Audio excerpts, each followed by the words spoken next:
Welcome to Block 8 of our Crazy Patch Block of the Month. This month, you're going to need a piece of special equipment in order to achieve our desired effect. You're going to need a Schmetz twin needle. As you can see, there are two needles attached to a bar with a single shaft that inserts into your sewing machine. These two needles are a medium size or a number 2.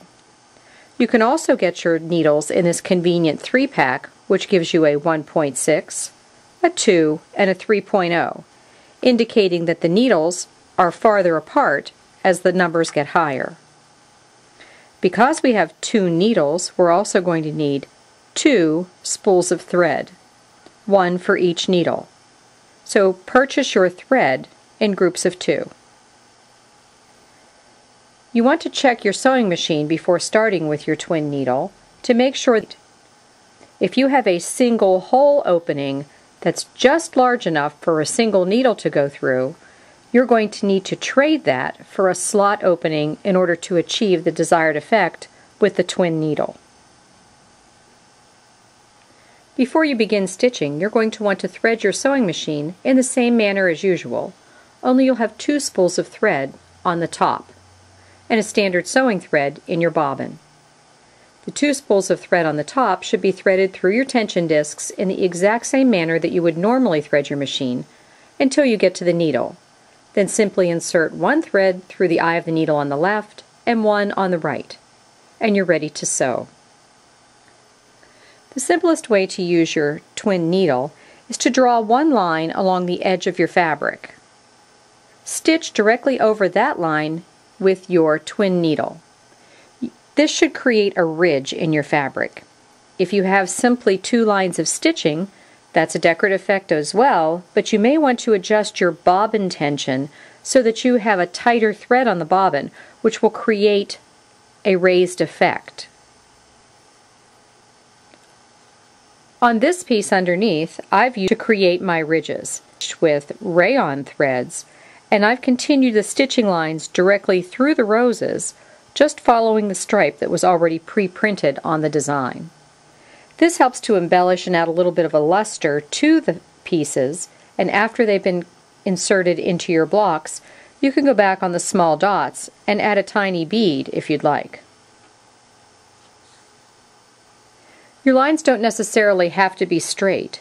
In this case, we've used the twin needle with the widest space and stitched along the curve to create a dimensional vine within the fabric.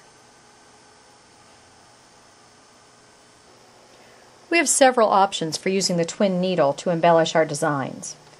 When used on a single layer of fabric, the twin needle with a tighter bobbin tension will create a raised surface. This can be determined as a stem later on by adding floral embellishments or perhaps little leaves along the edge. The single layer of fabric allows the twin needle to form this ridge.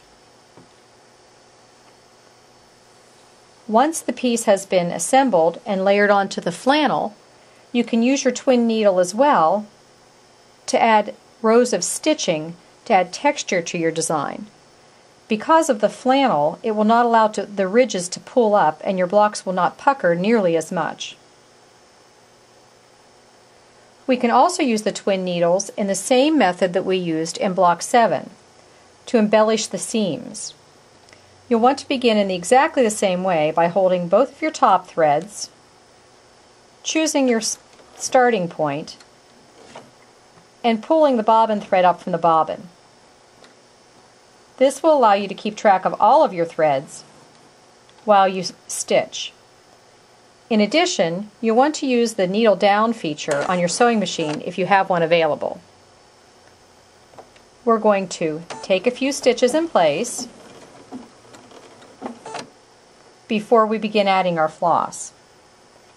Now I'm going to start at one end of the floss, but I'm going to leave a long enough tail as I insert it under the presser foot so that I can come back later, thread that end into an embroidery needle and pull it to the back of my piece to tie it off.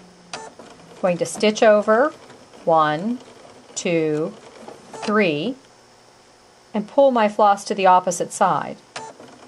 1, 2, 3 stitches and pull my floss to the opposite side. By having a twin needle, this is allowing me to create Greek key design.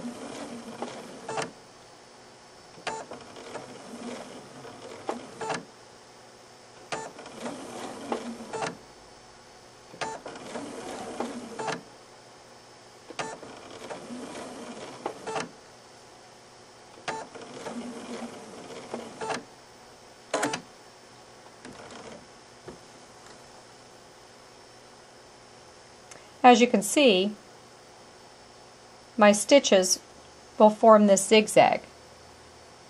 Now I can take these threads and pull them to the back to tie them off.